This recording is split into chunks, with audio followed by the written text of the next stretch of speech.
La pandémie de coronavirus a provoqué le développement du e-commerce sur le continent africain. Vuba Vuba, un service de livraison de nourriture au Rwanda, a constaté une croissance de 30% en termes de nombre de commandes dès l'imposition du confinement, avec une hausse de 50% du nombre de nouveaux clients. Cependant, certains observateurs restent dubitatifs quant à la possibilité pour le e-commerce de maintenir sa croissance après un retour complet à la normale. Le processus de déconfinement dans certains pays du continent a causé une baisse du chiffre d'affaires de l'ordre de 12% pour certaines entreprises spécialisées dans le commerce électronique.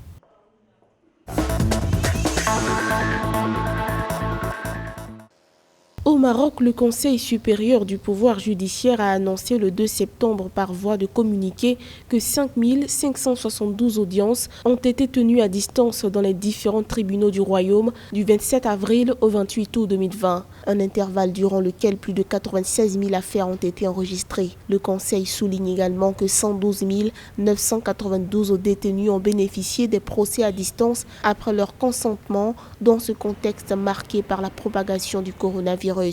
D'après le Conseil, ces résultats incitent à poursuivre la mise en œuvre de ce choix stratégique avec beaucoup d'ambition et de volonté.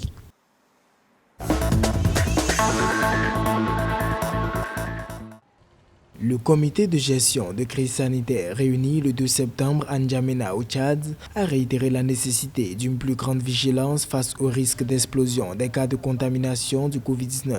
Le comité déplore le relâchement observé dans le respect des mesures barrières édictées par le gouvernement, notamment dans le secteur des transports. Le comité s'est particulièrement indigné du comportement des agences de voyage et autres transporteurs, prélevant le double du tarif du transport sans respecter la distanciation sociale dans les bus. Il exige de tous les transporteurs de se conformer sans délai aux engagements pris vis-à-vis du gouvernement afin d'obtenir la reprise de leurs activités.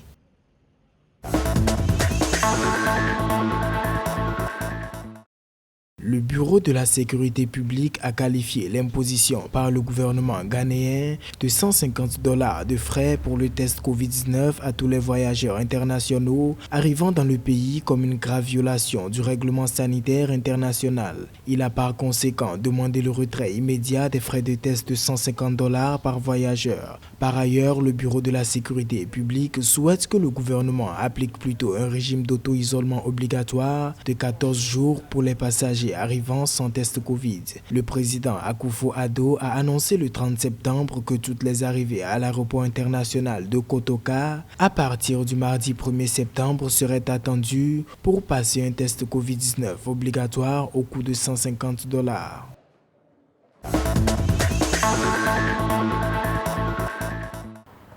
Au Rwanda, la ville de Kigali a annoncé des sanctions sévères comprenant des amendes et des détentions pour non-respect des directives destinées à freiner la propagation du Covid-19.